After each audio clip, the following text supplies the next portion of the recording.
Let's chika. Naku po, sino ang blind item?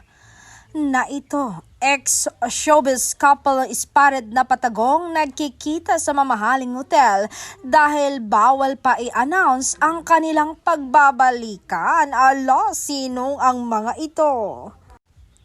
Muling naging sentro ng usapan ng isang dating sikat na showbiz couple matapos silang umano'y namataang palihim na nagkikita sa isang mamahaling hotel sa magkakahiwalay na pagkakataon. Ayon sa ilang source, maayos na umano ang kanilang komunikasyon at unti-unti nilang binubuo muli ang kanilang relasyon. Gayunman, hindi pa raw maaaring ipaalam sa publiko ang kanilang muling pagbabalikan dahil sa ilang personal at profesional na konsiderasyon.